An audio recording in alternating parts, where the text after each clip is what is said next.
un viaje hacia el bienestar. Con Vitín Silva vas a empezar, con Vitín Silva e inspiración. Bueno, ahora sí, vamos a escuchar la segunda parte de la entrevista del doctor José María Saleme. Continuemos con él.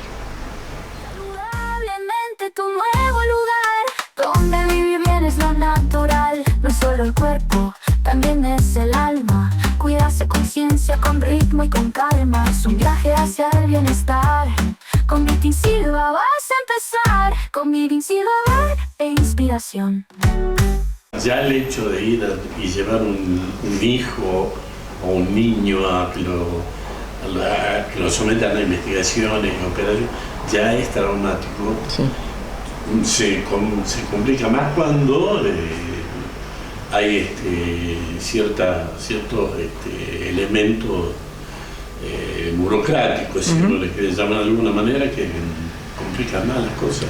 Total, o sea, que un paciente, un niño o una niña llegue a una cirugía implica de por sí ya acercarse al hospital, lograr los turnos para los prequirúrgicos, que también hemos logrado con el hospital que se hagan acá. Los electrocardiogramas no se hacían, en los niños muy chiquitos se los mandaba a San Miguel. Hemos logrado con la doctora Guché en su momento, como jefa del servicio, que se hagan acá, convencer a los equipos, persuadirlos, convencerlos de que se podía, y por supuesto todo el mundo asumió responsabilidades en estos 4 o 5 años, y siempre se agradece, ¿no? Porque era como, bueno, se puede, sí se puede, pediatría, la doctora Poma, el doctor Frontini, o sea, podría nombrar a mucha gente, claro. Y creo que es lo que para mí es lo más importante. Siento que, por supuesto, solo es imposible. Si me hubiesen dicho no, acá no se puede, yo no podría haber trabajado en Concepción y mi vida habría sido diferente. Así que con todo, como le digo, con todas las limitaciones y las dificultades, entender también que para que un niño llegue hay que convencerlos a los padres tienen que estar seguros de que quieren operarse. Acá no tenemos terapia intensiva ni intermedia, ojalá en un futuro, pero eso, ¿no? Ponerle el cuerpo, hacerse responsable, que mis colegas vengan de San Miguel de Tucumán 2 veces a la semana. Es todo un tema organizacional. Exacto. De gestión que lleva mucho tiempo y, como suelo repetirme a mí mismo, implica presencia, y esa presencia tiene que ser física. O sea, no hay forma para mí de hacer medicina si no es estar, y eso de nuevo lo vinculo con lo de Médicos Sin Fronteras o con las otras cosas. Como si uno no está presente, uno puede entender, escuchar, creer, pero hasta que no ve qué es lo que pasa en el terreno. Y pasa mucho en el sur de la provincia, que la capital me da la sensación que no conoce mucho lo que pasa acá, claro, o lo que nos cuesta estudiar, formarnos, ir y volver toda la semana, ir al colectivo, que no salga en horario, volver, el hambre, el sueño, el frío, la lluvia. Y si a nosotros nos pasa que tenemos otras posibilidades, ¿cómo no les va a pasar a los pacientes? Claro. Sin caer en esta cosa ingenua ni demagógica de decir, bueno, los niños. Yo creo que los padres son responsables, por supuesto, pero creo que nosotros también tenemos una responsabilidad, y tratar de hacer que las cosas sean lo más fácil posible. A pesar de todo, hemos logrado hacerlo, insistimos, muchas veces hasta los hacemos llamar a los pacientes con agentes sanitarios, como que volvemos, porque siempre hay como esta cosa de hay un niño en el medio, y por ahí los padres no pueden, no saben, no dudan, o hay negligencia. Entonces uno como que insiste o muchas dificultades que son reales, se inundan. Ahora pasó que tuvimos que suspender un par de cirugías por la inundación de los pueblos, y se pierde el electrocardiograma, no le hicieron el laboratorio a tiempo y uno reniega. Y bueno, en el fondo siempre en general hay una explicación, pero bueno, uno también es un ser humano, respira hondo y dice, bueno, vamos a darle otra oportunidad. Cambian el teléfono, lo pierden, lo venden, le pasan a otro familiar que vive en otra ciudad. Todo eso, hasta que uno no lo ve o no lo escucha, no se hace carne, no se hace realidad. Y creo que ahí es donde nosotros tenemos que repensar muchas veces cómo hacemos para que la cosa mejore. Y siempre va a pasar que o el equivoco le erramos, o no llegamos a tiempo, o tardamos, o el turno se suspende. Pero bueno, la verdad que es un trabajo. Si se suspende un paciente, llamamos al otro; si no llamamos al otro, llamamos al otro, y tratamos de operar un número... De que haya continuidad. Exacto. Hemos logrado continuar estos 4 años, no hemos parado en situaciones o de vacaciones donde no podemos lograr ser 2 en el quirófano, o algún evento familiar impostergable, o una situación determinada de los pacientes, pero hemos logrado, como le digo, es muy importante darle nombre a la gente que está detrás de esto. No tanto por mí, este momento tiene que ver con que la gente sepa que existe, que gracias a Dios todas las semanas tenemos muchos pacientes, y creo que cada consulta que se resuelve en el sur de la provincia es un paciente menos que tiene que viajar, es un turno menos a solicitar por teléfono, por WhatsApp, que van y no consiguen, que el hospital de niños creo que no da abasto, creo que nos quedó chico. No da abasto, seguro. Nos quedó chico, así que como usted dice, atender niños es una responsabilidad muy grande, pero creo que se puede, y es cuestión de, bueno, eso, de gestionarlo y de estar mientras el sistema acompañe también. Por eso es importante valorar la salud pública, el hecho de que se pueda acceder, que haya profesionales formados. Yo tardé años en sentirme seguro con los niños y de sentir que podía dar una respuesta. Siempre como que quería seguir estudiando porque sentía como que, bueno, me faltaba y me faltaba y me faltaba, y en un momento dije, bueno, ya está, con lo que tengo, volver a Tucumán. Y costó mucho, pero como le digo, encontré gente acá que abrazó el proyecto y que yo me sumé a proyectos de ellos y de ellas, y bueno, acá estamos. Así que es un poco... No, pero esto es muy importante, doctor, porque también hablamos de la salud pública, que digamos muchas veces se ve relegada, y a veces hay situaciones donde me imagino que usted lo conoce mejor que yo, a veces digamos la salud pública dice, bueno, no, veamos un poco, porque es como si fuera una cierta reticencia a ir o hacerse atender con la salud pública. Y sin embargo, qué importante que es saber,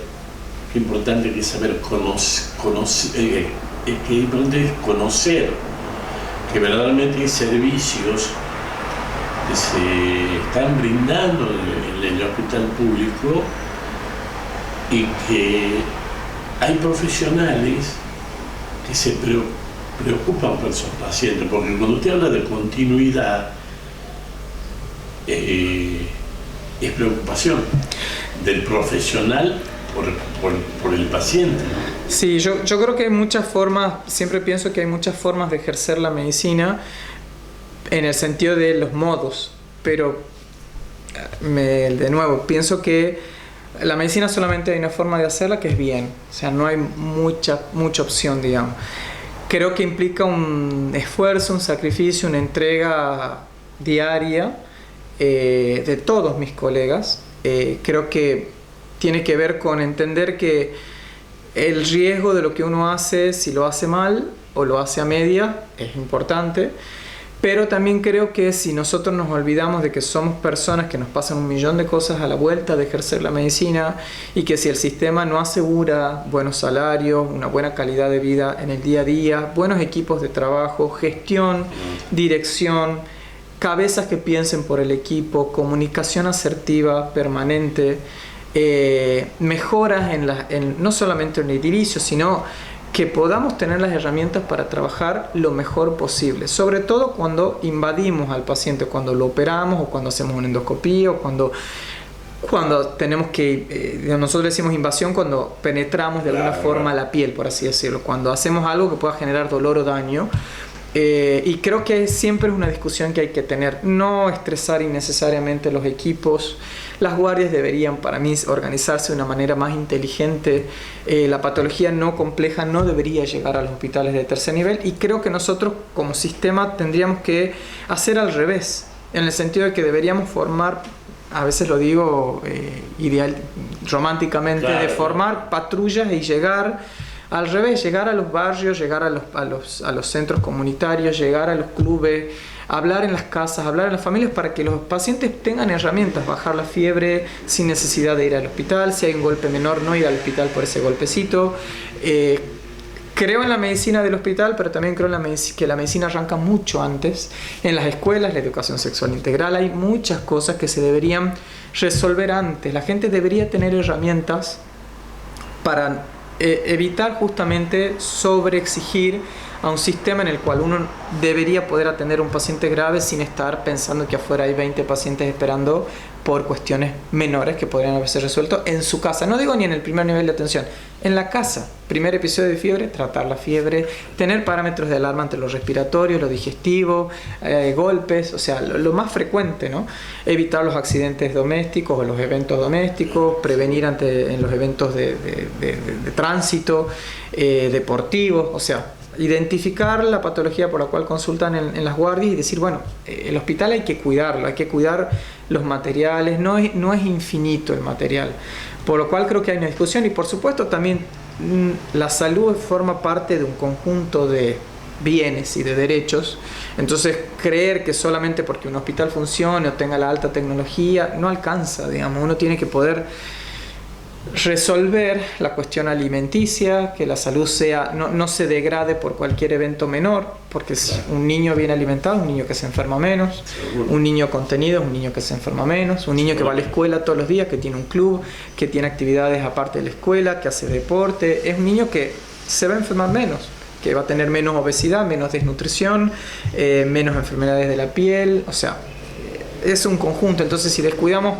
o el medio ambiente, o la alimentación, o las condiciones psicoemocionales, digamos, vamos a tener niños enfermos, con padres enfermos, en familias disfuncionales, claro. Por lo cual uno llega muchas veces tarde, ¿no? O sea, ese paciente que no se ha operado, ¿por qué no se ha operado? Porque no hizo la consulta, porque no hizo la consulta, porque por esto, siempre en general hay un nexo, digamos.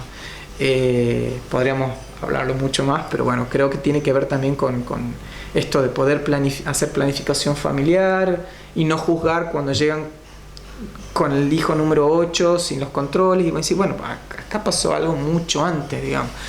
Y creo mucho en eso, mucho en los agentes sanitarios, mucho en la política sanitaria, y espero, deseo que uno llegue antes, no siempre tarde y no siempre agotado, porque no soy el mismo cuando estoy descansado que cuando llevo 18 horas de guardia, seguramente no.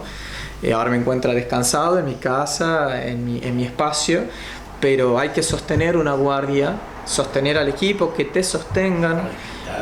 Pasamos de un drama a otro, de ese otro drama a otra cirugía. Sí, es complejo. El hospital de niños es un hospital que da lo que puede todos los días, pero creo que hay que reforzar un montón de cosas y hay mucha gente trabajando mucho para que funcione todos los días.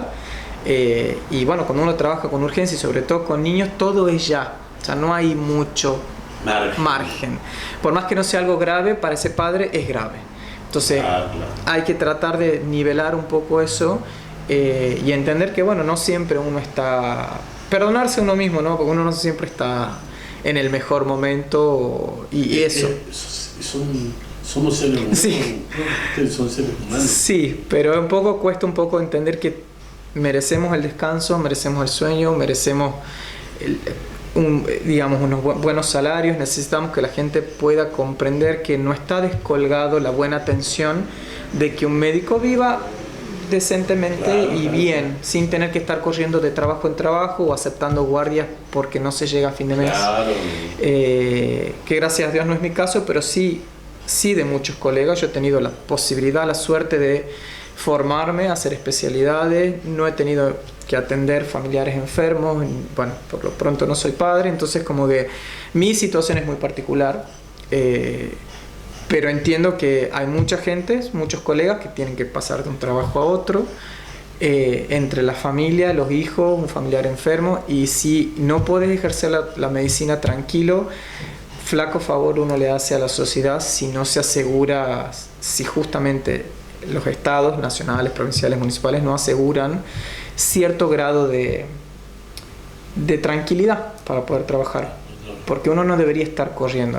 Ya de por sí la carrera de la facultad y el ejercicio de la medicina es muy delicado, es frustrante, a rato es sumamente gratificante, pero es difícil ejercerla, y creo en eso. Para poder brindar algo bueno, uno tiene que poder concentrarse, poder hacer las cosas con orden, con continuidad, que es lo que hemos tratado de hacer en Concepción. Nosotros tenemos nuestra propia oficina, tenemos internet, tenemos computadora, tenemos impresora, que parece poco, pero en el sistema de salud Claro, es mucho. Es mucho.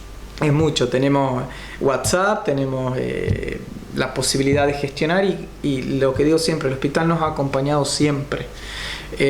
No hemos tenido nunca un no. Tenemos dificultades, pero hemos podido, con mucha insistencia, con mucha perseverancia, con mucha tosudez, avanzar, digamos. Y como le digo, somos un equipo. Cuando yo decaigo un poco, siempre está alguno de mis compañeros y viceversa. Sí. Y eso me parece lo más valioso. Yo no podría hacer nada en Tucumán si no fuese por... Yo como persona, no, yo como profesional hablo, no nadie, pero lo hablo por mí, no podremos hacer nada si no están nuestros compañeros, la gente del personal administrativo, mesa de entrada, instrumentación quirúrgica, las enfermeros y las enfermeras. Hay mucha gente participando y desde afuera parece que es algo sencillo y en el medio es toda una orquesta, digamos. Por eso cuidamos mucho los turnos quirúrgicos, insistimos mucho con que las cosas se encaminen, nota de nota, volver a recursos humanos, pedir tal cosa y así todo el tiempo. Y uno ve una actividad febril. El que no conoce los hospitales cree que de afuera, bueno, no. Hay que entrar a las oficinas, hablar con la gente y escuchar las preocupaciones de cada uno. Y eso tiene esta ciudad en particular. Yo respeto mucho y extrañaba mucho esa sensación de cariño, de respeto, que en Buenos Aires está más desdibujado. Valoro el paso por Garrahan, valoro mi paso por los otros hospitales, Florencio Varela, de todo un montón de otros espacios, pero creo que el interior sigue conservando esa dulzura, ese cariño, esa cercanía, que en las grandes ciudades es más difícil. Aún en San Miguel yo veo a la gente trabajar a destajo, conservando el ánimo. Yo soy más cascarrabias, tengo un humor, digamos, soy como más estructurado y me enojan más algunas cosas y yo veo que hay que aprender mucho de los colegas, ¿no? O sea, tratar como de bajar siempre y entender que sí, que no todo es perfecto y que es perfectible, pero que si uno no insiste tampoco la cosa cambia, entonces encontrar como ese equilibrio, ¿no? Eso, no romper todo, pero al mismo tiempo entender que hay estructuras que ya existen antes de uno y que llevan tiempo los cambios y que hay que escuchar las voces de la gente que ya estaba antes de uno y que ya ha recorrido antes. Yo tengo un referente acá en Tucumán que es el doctor Musso, que es cirujano infantil, que ha sido mi compañero de trabajo y es mi amigo y ha sido mi maestro, digamos, los primeros meses cuando yo fui practicante en el hospital, y entender que, bueno, uno tiene que escuchar siempre a esa gente, ¿no? Que te conoce de chico, que sabe quién eras antes, quién sos ahora, probablemente qué vas a hacer en el futuro. Y yo agradezco siempre esta posibilidad. Soy bastante reacio a las notas porque no me gusta mucho la exposición, pero creo que la gente tiene que saber que existe, que hay grupos de trabajo enormes y que hay que cuidarlos, que no es fácil armarlo y que hay que cuidar los turnos quirúrgicos, hay que cuidar los espacios y que nos ha llevado mucho tiempo, ¿no? Lleva tiempo.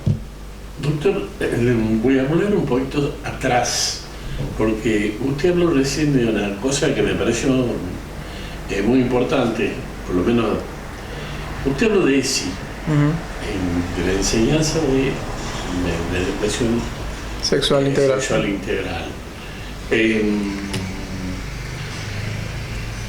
Usted cree, he visto que para usted es muy importante. Me gustaría, porque bueno, somos docentes, hemos visto mucha resistencia a enseñar ese tipo de situaciones, o sea, como si fuera algo, no sé, pecaminoso, una cosa medio... según su visión profesional y como médico, digamos, que trabaja mucho con...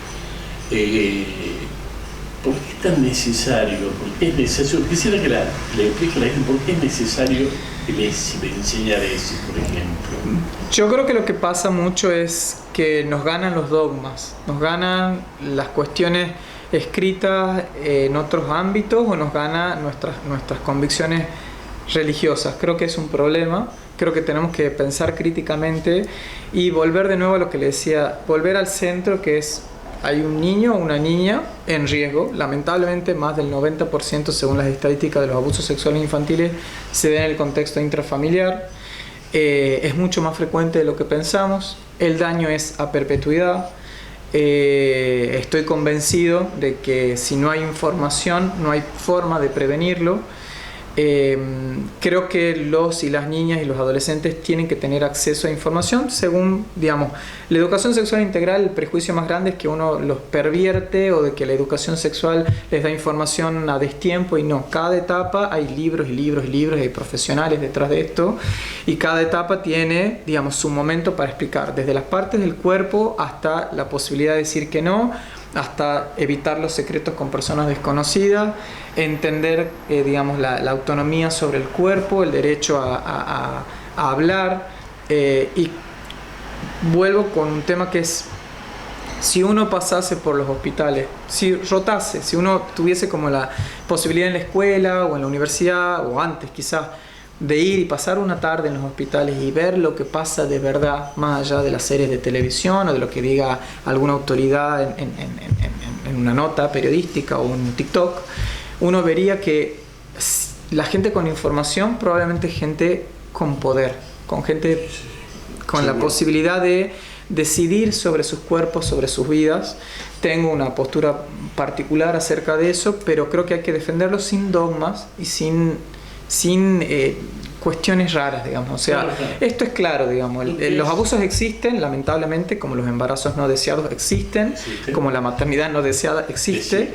Y esa es la realidad de la humanidad. Hay que ver qué se hace con eso para que el sufrimiento sea menor. El sufrimiento es para siempre, las lesiones de un abuso sexual son para siempre. Y si están perpetrados por un familiar, 10.000 veces más. Y lamentablemente, como les digo, el 90% según las estadísticas, dependiendo de dónde uno le lea, pero seguramente más del 80% son intrafamiliares: padre, hermano mayor, tío, padrastro, novio de la madre o de la hermana, vecino. Entonces no es que es un psicópata que va por la calle, no, o sea, es un hombre de la familia que lo ejerce y lo aplica con todo el secretismo que implica y el poder que implica y la diferencia, justamente la asimetría de poder implicada en cualquier abuso. Y me parece que está subdiagnosticado, subvalorado, y bueno, por eso creo que no está desconectado. Nosotros vemos a veces pacientes con dolor abdominal crónico, con constipación, con lesiones que no se pueden entender, con malestares inexplicables por los métodos complementarios, y a veces es cuando uno indaga, es eso, digamos. Entonces, ponerlo sobre la mesa, hablar en la familia, identificar a los agresores y justamente denunciarlos, es importante, digamos, no silenciar o no revictimizar. Y yo creo que nosotros como profesionales de la salud, esa es otra cuestión.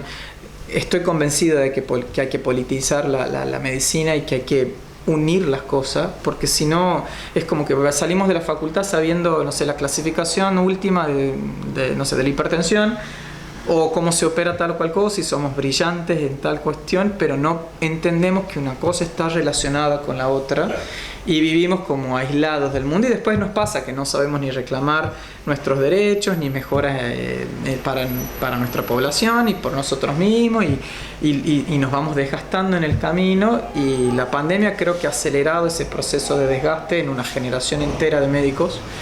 A veces pienso, digamos, ¿no? La gestión de la pandemia defiendo que ha sido muy buena en muchos aspectos, sobre todo porque creo que no ha pasado que la gente, hasta donde yo he leído, debe haber habido, seguramente se nos escapan situaciones y personas, digamos, pero la gente ha recibido atención, la gente ha recibido las pruebas diagnósticas, la gente ha recibido la vacuna, ha tenido cama en terapia intensiva cuando la ha necesitado. El costo ha sido altísimo en todos los aspectos, pero de nuevo, o sea, pensar que una cosa no tiene que ver con la otra, o que la vacuna a tiempo, de nuevo, esto de relacionar las cosas no está descolgado. Y la medicina es eso, es algo del día a día. Entonces, así como hablamos de abuso, y hablamos de pandemia, y hablamos de otras situaciones que son difíciles de hablar, desde, no sé, desde la muerte digna, el aborto y un montón de otras cuestiones, es lo que le pasa a la gente todos los días. Podemos como mirar al costado y decir, bueno, no, yo prefiero operar robótica y no es... Bueno, no, la medicina es la robótica, pero también es que un paciente no tenga que ir 10 veces a pedir un turno. Claro, o atravesar media provincia para que le digan no y no atiende. Entonces, aprovechar la tecnología, aprovechar las herramientas que tenemos, aprovecho para dar los horarios en el hospital. Nosotros, la secretaría, la oficina funciona de lunes a viernes de 7:30 a 1 de la tarde, 7:30 digo para darle un margen. A 1 de la tarde tenemos la secretaria, tenemos el WhatsApp, tenemos consultorios de atención días miércoles, jueves y viernes, tenemos días de curaciones miércoles y viernes, operamos jueves y viernes, las laparoscópicas se hacen los viernes, operamos las patologías más frecuentes son lo que se llama criptorquías, que son los testículos mal descendidos, fimosis, hernias, biopsias, tumores benignos del ovario, por ejemplo, las litiasis vesiculares, las piedras en la vesícula. Son las patologías más frecuentes que hacemos en el hospital, exactamente. Por supuesto, hacemos diagnóstico de patología urgente. No tenemos la posibilidad todavía de hacer cirugía de urgencia acá en el hospital porque no contamos con el sistema, anestesiólogo y una serie de cuestiones, pero ojalá que en un futuro podamos brindar anestesia urgente y cirugía de urgencia. Pero bueno, creo que podemos sostener y contener gran parte de la patología quirúrgica pediátrica y hacer mejores diagnósticos porque se puede consultar, así como si se tiene otros especialistas, uno puede como evitar el viaje a San Miguel. Así que bueno, invitamos a la gente a que se acerque al hospital, que pueda por lo menos tener una primera impresión, ¿no? Bueno, mi querido doctor, la verdad, ha sido muy, pero muy, no le voy a decir interesante la nota, le voy a decir muy fructífera para nosotros, porque primero saber que se ha avanzado tanto y que sigue avanzando tanto la salud pública, que se está ordenando mucho mejor y que le permite hasta el más humilde de las personas poder llegar a una cirugía o a curar a su propio hijo o a su propio familiar, es algo muy importante, doctor. Yo le agradezco muchísimo, primero la entrevista, pero fundamentalmente el hecho de que nos ha permitido conocer el manejo de lo que significa el interior del hospital, de lo que significa los conceptos que tienen ustedes, los profesionales, sobre todo profesionales que ustedes los han nombrado, que constituyen su apoyo y su equipo de trabajo. Le agradecemos mucho todo eso. Y yo en lo personal me queda decirle que a mí me sirve mucho escucharlo, nos sirve mucho escucharlo, porque a veces las utopías se cumplen. Sí. Y es lindo cuando uno ve que, digamos, los sueños, porque usted es médico y seguramente algo lo impulsó a ser médico, pero también ese impulso de médico lo lleva a su vez a buscar cambios para mejorar la calidad de vida de los seres humanos. Muchísimas gracias por su tiempo, doctor, la verdad. Muchísimas gracias por dar a conocer todo lo que están haciendo. Y bueno, no me queda nada más que felicitarlo. No podía esperar menos que el hijo de un gran amigo como es su padre, a quien quiero mucho, y aprovecho para darle un abrazo muy grande a él, a José Saleme, ¿me entendés? Y bueno, a su hermano, a quien también quiero un montonazo. Y bueno, doctor, muchísimas, pero muchísimas gracias. No, gracias a ustedes por el tiempo, por la posibilidad. Creo que el objetivo de la nota es que la gente sepa que el servicio está, que somos un montón, que somos muchos. el tema de dar yo una nota en particular tiene que ver con justamente eso, lo vuelvo a decir porque para mí es importante, me hubiese gustado estar con mis colegas. Es difícil, respeto mucho el tiempo de ustedes, de los periodistas, y me parece importante eso, unir las fuerzas vivas de una sociedad, ¿no? Tratar de que todo esté encaminado con las falencias propias, tratar de que así toda la cosa se encamine. Le agradezco los saludos a mi familia, es una familia muy amorosa. Aprovecho para mandarle un beso a mi mamá, a Nadia.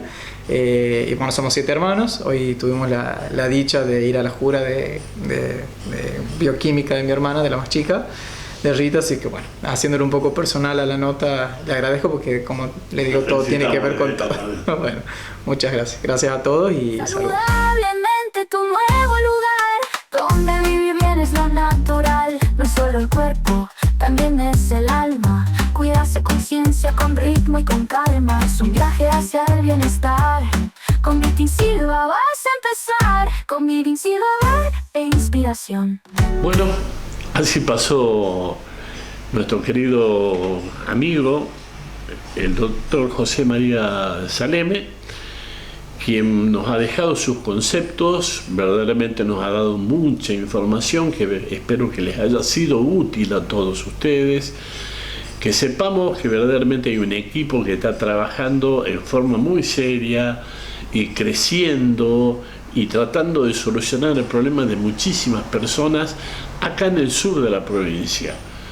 Así que muchísimas gracias, doctor Saleme, la verdad, a usted y a todo su equipo de trabajo que nos hacen tener la esperanza, ¿me entendés?, de tener, valga la redundancia, una mejor calidad de vida. Lo felicitamos de todo corazón, todos aquellos que hacemos saludablemente, a usted y al equipo que trabaja con usted. Muchísimas gracias por haber compartido este espacio con Saludablemente. Gracias. Cuando el cuerpo, la mente quieren brillar, hay un lugar al que puedes llegar. Con Meeting y Silva en energía, aprende salud cada día. Saludablemente ven a disfrutar consejos que te ayudan a estar mucho mejor. Con cuerpo activo y mente despierta, Meeting te espera con la puerta abierta. Saludablemente empieza a cambiar, un programa que te hace soñar. Alimentación, movimiento y más hábitos sanos que puedes aplicar. Con entrevistas, datos y diversión, la salud se vuelve inspiración. Saludablemente ven a disfrutar consejos que te ayudan a estar mucho mejor. Con cuerpo activo y mente despierta, Meeting te espera con la puerta abierta. Saludablemente empieza a cambiar, un programa que te hace soñar. Con de vivir bien es lo natural.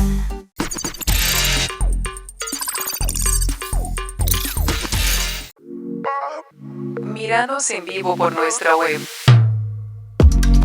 Canal5tucumán.com.ar. Canal5tucumán.com.ar. Toda la información actualizada. Toda la información actualizada.